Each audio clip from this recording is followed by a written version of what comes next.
Welcome to the Health Coach Collaborative podcast. Today, we are going to be talking about how to make money with meal planning as a nutrition coach or a nutrition consultant. Meal planning, I think, is a great added revenue stream. And although in many of our videos, we talk about a coaching approach and how it's important to get your clients involved in the process and in order to make proper habit changes and behavioral changes. But meal planning isn't something to be afraid of, even with a coaching approach. It really is a tool that you can have that is so diverse in how you can approach it with your client that it's a very, very valuable tool that you can add into your business. Even when we're talking about coaching, if you sell somebody a coaching plan and you get to the point where they do need a meal plan, it's really something that you should know how to do.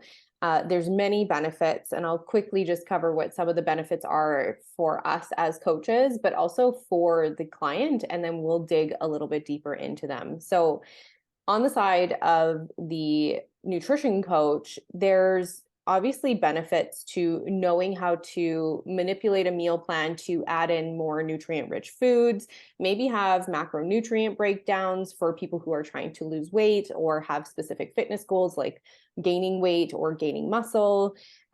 Cleaning out the pantry can be added into this, doing grocery shopping tours, I did a meal planning cooking class even where I had a meal plan set out and we would prepare and batch cook 3 days worth of food. And at the end of the class, they would see the food that arrived there and transform it into the next 3 days of food. And then they would learn how to batch cook that effectively. And so there are many ways to add this into your business.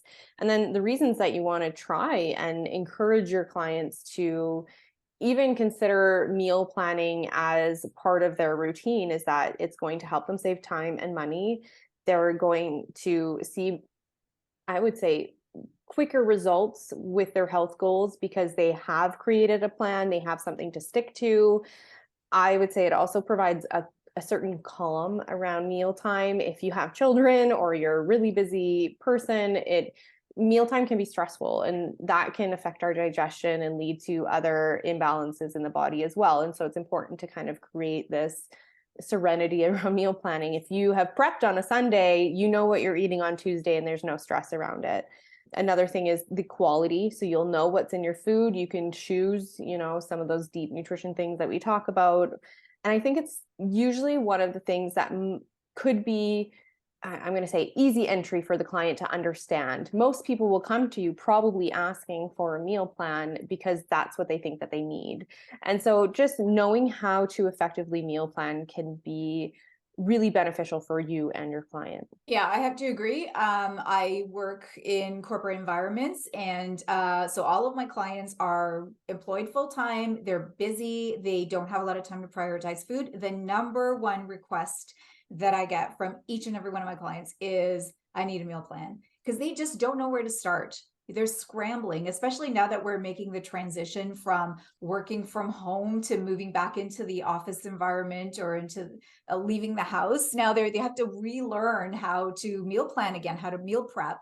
So they're just, like I said, they're scrambling. So there are so many components to this, as you explained, Lynn. Like, first of all, is maybe just giving them a template, like coming up with a template for your client. Have this type of meal for breakfast, this type of meal for lunch, this type of meal for dinner, and then working with them to fill in the blanks. Like, that's one option. Like you said, the grocery store tour is great if you are in close proximity. I work virtually with a lot of clients, so it's harder for me to do that, but taking them, and I used to do it with single clients when I was in full-time practice, and then it turned into a group thing. So we would set up a group meeting. We'd go to a grocery store, and then we would wander around the store and compare labels, because a lot of people just don't know how to read labels. So this is your opportunity to do 2-in-1, is to help them identify what the healthier product is, how to shop the periphery of the grocery store, and then when you're in the aisles is to like compare, look at these ingredients, look at the nutrition facts. This is what you want, this is what you don't want. Look up, down, all around, because a lot of healthier products are not at eye level. This is a marketing ploy. So all of this can be a part of your meal planning approach. And I have to admit, it is maybe the most time consuming is to come up with a specific meal plan for a person. And thankfully, there are a lot of really great tools now that can help cut down on the time. And we're going to be talking about those a little bit. And there are practitioners who like that's their whole business. Their whole business is just meal planning. So when I'm really busy with my clients and I don't have time to prepare a meal, I will refer that work to some of these other people. There's like a huge business opportunity there for practitioners who really got it together when it comes to meal planning. Yeah, I think one of the main things is really to take a client from potentially eating unhealthy. And we can say unhealthy, I mean, the majority of clients who are going to come to us are probably going to be eating a standard American diet at the base. So I'm going to say unhealthy meal plan to maybe even just transforming what they generally eat. Let's say they eat tacos all the time and it's just packed full of beef and cheese and there's nothing else added in there.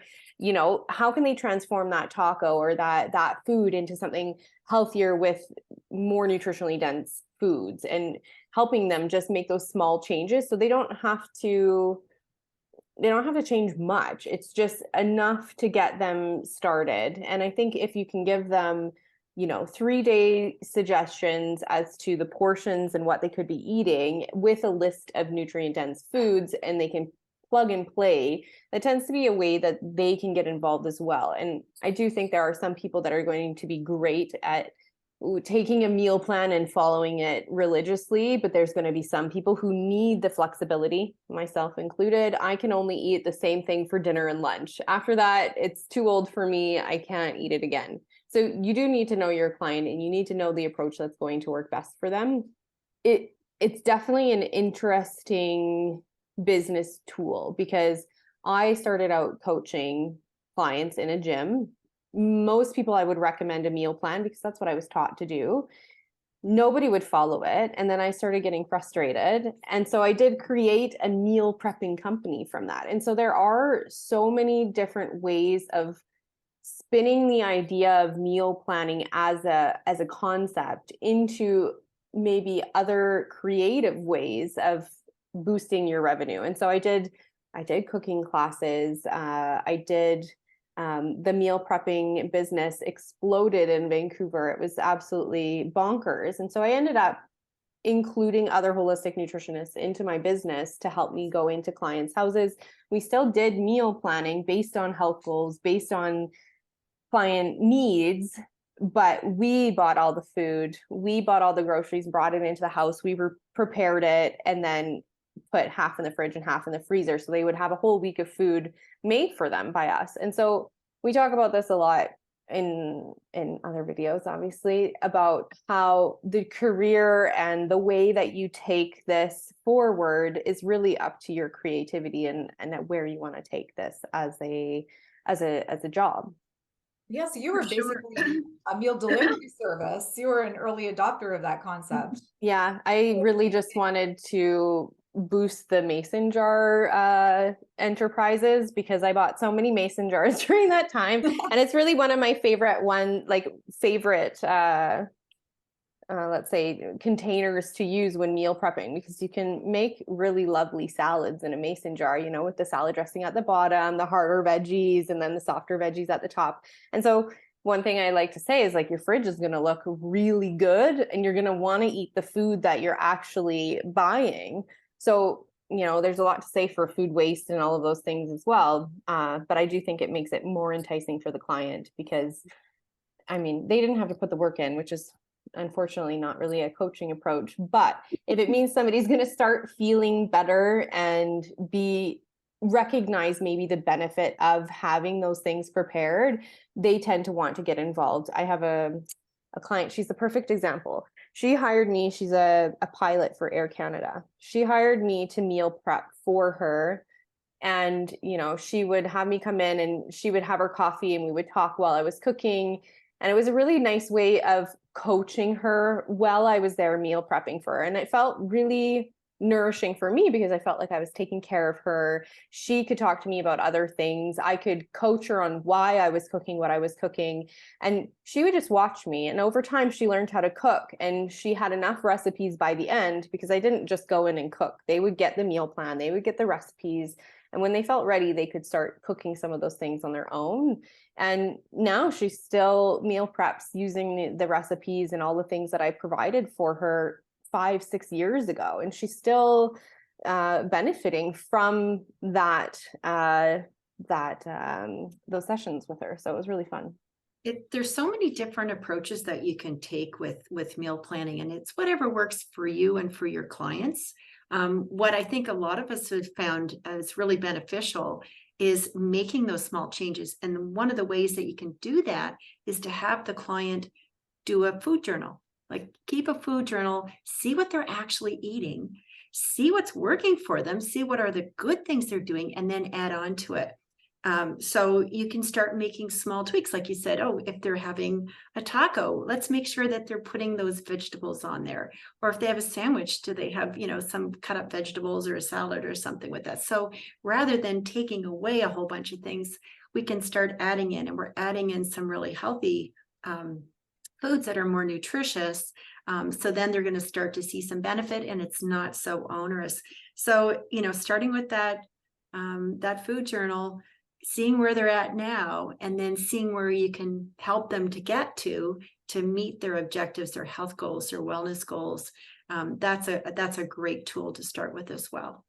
Yeah, and you have to start there because you have to start with where your client is currently at. If you provide a menu plan that is so far off from what they're accustomed to eating, or requires so much more preparation or ingredients that they're not used to cooking with, it's not going to work, and they're not going to follow the meal plan at all. So you want to start with what they're already eating and tweak and tweak and tweak over time until it's a much more improved menu. And the start to finish, when you compare, over a period of a few weeks or period of month, is pretty dramatic. And it's cool because then they get involved. They start to become more aware of how they feel, having more energy throughout the day. Like, oh, I feel so much more focused when I eat protein for breakfast versus when I just have a bowl of cereal for breakfast. You'll start to get that feedback from your client. So again, it's that collaborative approach.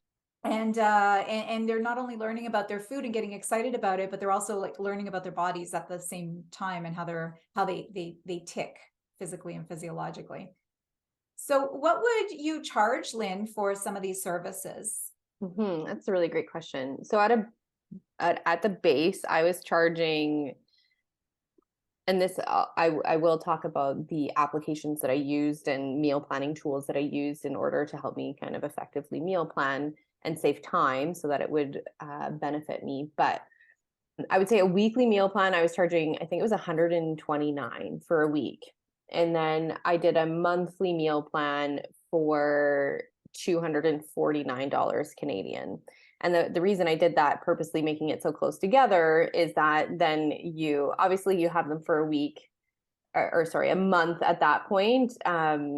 But I wanted to push them into the higher price bracket. 1 week is cool for $129, but $249 just seems like a really simple boost in income, and is kind of not even a question if they're getting 4 different weeks of meal suggestions. It's an easy way to increase your pricing. In terms of meal prepping, I think if I remember correctly at the time, my top tier package, if they bought 30 hours, it was $45 an hour. And then if they bought only, 5 or 10 hours, it was $60 an hour. So the more hours they bought, the less it cost them per hour. And most people saw, obviously this does not include the price of the groceries. So the groceries were on top of this.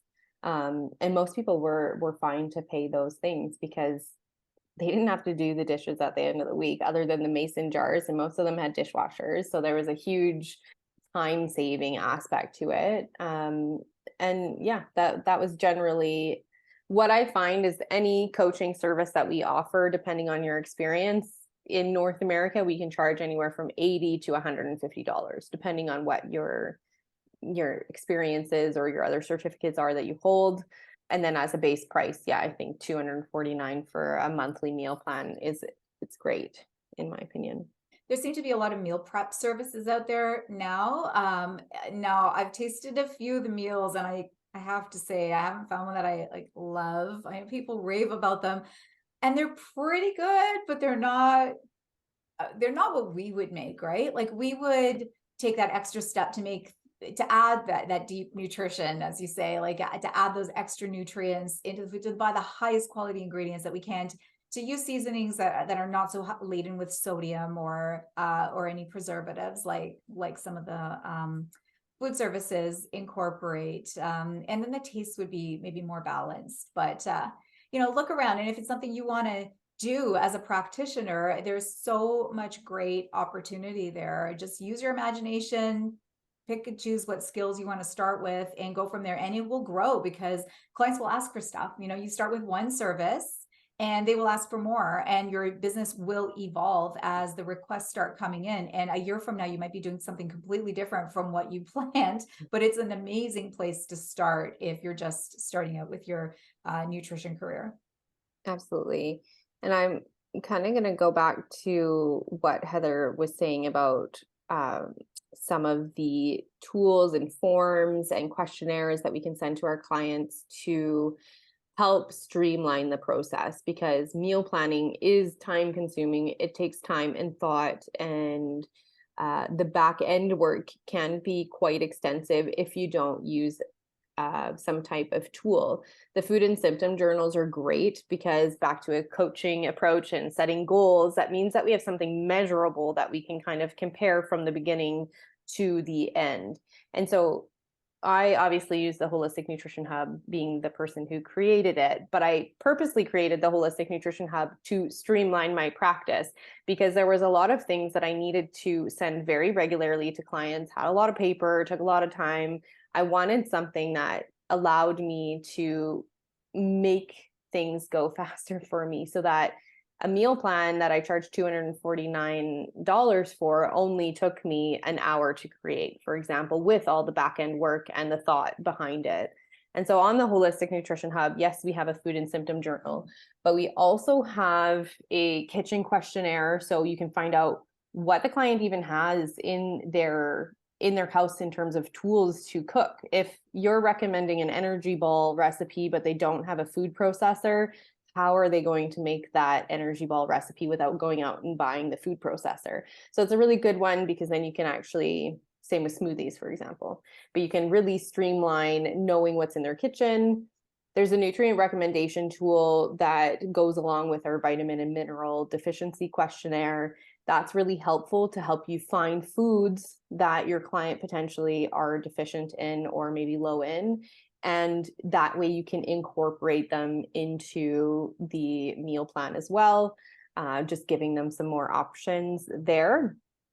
And then, of course, we have the recipe builder and the weekly menu planner. And so those are just plug and play. You can create your recipes on them, have your logo and all of your information. And that allows you just to create a meal plan package in PDF form. There's obviously other meal planning tools. There's Meal Garden, and that's a really great tool to communicate back and forth with your clients, but they also have many of the meal plans that are pre-done for specific conditions. So diabetes, autoimmune condition, keto, paleo, vegetarian, vegan. And so it's fun because they've pre-made some menus that you can plug and play and just send off automatically to your client if you're okay with everything that's on there. But these tools really come in handy in terms of the time saving. So, if you're making $249 for an hour worth of work, that's better than the $80 for coaching. That being said, I think coaching needs to be included in the meal plan approach. But anyways, that is some of the tools that we do have available to people within the courses that we offer. And this is kind of the approach that we tell students to go down. And I think too, it's just important to kind of sum it all up, because I think our conversation really shows that meal planning brings so much value to the client. and down the road pays dividends for them to achieve their outcome that they're desiring. But it also can generate a lot of extra revenue for your business, and that's really at the end of the day that's what you want to achieve. Thanks for watching this podcast. If you liked it, please subscribe below and like our channel. If you are interested in learning more about meal planning for your clients or natural nutrition, head over to our website to find out more. Included in those courses are the Holistic Nutrition Hub platform that we talked about just before, along with Meal Garden, and students get a discount to both. So head on over and let us know what you think below in the comments. Thanks for watching.